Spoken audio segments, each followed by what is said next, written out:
The market is just a sea of red right now. But there's this one stock, it's not just surviving, it is absolutely surging. We're talking about ConocoPhillips. So what's going on here? How is this one oil major completely defying financial gravity while everything else bleeds out? Well, we're going to dive into the data right now and figure it out. All right, look at this. This chart tells you everything you need to know. On one side, you've got ConocoPhillips, ticker COP, up a staggering 31% year to date. And on the other, the Dow Jones, down almost 6%.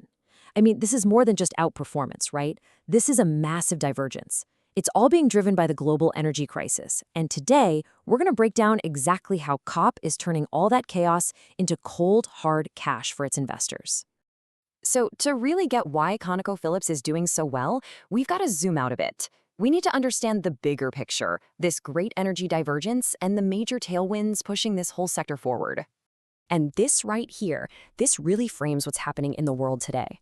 All the geopolitical instability, it's created a massive squeeze on global crude oil. So in this kind of environment, energy stops being just another commodity. It becomes the ultimate market hedge. And we're seeing this play out in real time. A huge capital rotation. We're talking over $50 billion just fleeing from risky stocks and pouring into hard assets like ConocoPhillips. For you, this is a classic flight to safety. Money is looking for shelter in real, tangible things that actually do well when inflation is high. But here's the thing, and this is super important. A rising tide doesn't lift all boats equally. The big picture helps, for sure, but it's what ConocoPhillips is doing on the inside, their financial execution. That's really turning that tailwind into rocket fuel. All right, so let's get into the nitty-gritty of the company itself. Because this isn't some boring, steady growth story, no way. This is a story about an incredible 3-year turnaround from near collapse to an absolute windfall. And this timeline just lays it all out perfectly. You can see it clear as day, right? 3 distinct phases. First, you've got 2020, which they call the collapse. Revenues just cratered to $19 billion. But then, look at 2022, the windfall. Revenues exploded to over $82 billion. And now we're moving into what they're calling the new normal, kind of stabilizing at this much, much higher and way more profitable level. Now, if you really want to understand just how massive this turnaround was, you've got to look at their margins.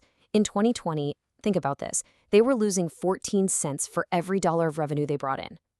Just 2 years later, they're making almost 23 cents of profit on that same dollar. A swing like that, I mean, that's how a company goes from struggling to becoming a cornerstone of your portfolio in basically 24 months. Okay, so all that profit leads us right to the heart of why so many people are bullish on this stock. ConocoPhillips has basically turned itself into a cash machine. I mean, to put it simply, they are just printing money for their investors. So how much money are we talking about? At their peak in 2022, the company generated, get this, $18.15 billion in free cash flow. Just let that number sink in. That is pure leftover cash profit after paying for absolutely everything it takes to run a massive global energy company. So how do they do it? This chart breaks it down perfectly. They start with almost $20 billion in cash just from their operations. Then they take out the money they need to spend to maintain and grow the business. And what's left over? A steady, reliable cash machine that spits out about $7 to $8 billion in free cash flow year in and year out. For an investor, that kind of predictability is absolute gold. Hey, by the way, if you're getting value out of this breakdown, do me a quick favor and hit that like button and subscribe to the channel. It really helps us out and lets us know you want to see more deep dives just like this. So, all that free cash, what does it actually mean for you, the investor? Well, it means the company can fund a seriously aggressive capital return plan. We are talking about a $9.1 billion a year fire hose of cash pointed directly back at shareholders through dividends and share buybacks. And that buyback part is so important. It's one of the most direct ways a company can reward you. See, when ConocoPhillips buys its own shares back, they're basically shrinking the total number of shares out there. Think of it like a pie. They're making the whole pie smaller, which means your slice of it just got bigger and more valuable. It's a huge driver for shareholder value. Okay, but it's not all sunshine and rainbows. A good analysis has to look at the risks, right? And for COP, we need to talk about the cost of tomorrow. There's a potential capital squeeze coming, and you absolutely need to know about it. And this chart, this is probably the single most important image for understanding that risk. That blue line, that's their capital expenditure, or CAPEX. It's the money they have to spend just to keep the oil flowing. The green line, that's the cash coming back to you. And look, you can see that blue line is climbing fast. The projection shows it crossing over the green line, meaning they'll be spending more money on the business than they're returning to shareholders. So here's the bottom line. It costs a ton of money to keep production going. This isn't optional spending for them, it's something they have to do. And that reinvestment is going to compete directly with the money that could be going to dividends and buybacks. So the big conflict for you as an investor is this. Are those future profits going to be used to grow the business? Or are they going to be used to pay you? All right, let's bring it all together. It's time for the final verdict, where we weigh that powerful bull case against these very real long-term risks. But first things first, before we get to the pros and cons, you always check the foundation.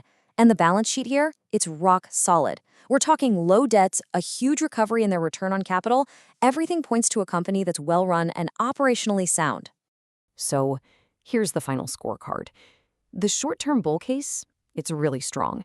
You've got geopolitics putting a solid floor under the price of oil, and those aggressive buybacks are directly supporting the stock price. But long-term, you've got to be watchful. That heavy capex, the chance that margins could get squeezed, and the fact that this whole thing depends on high oil prices, that creates some serious potential friction down the road. And that really brings us to the final question, the one we have for you. Now that you've seen all the data, what's your call? Is COP in your portfolio? Do you think that powerful geopolitical hedge outweighs the very real risk of that rising capex? We want to hear from you. Drop the ticker symbols of the next two companies you want us to analyze in the comments below. We'll see you in the next breakdown.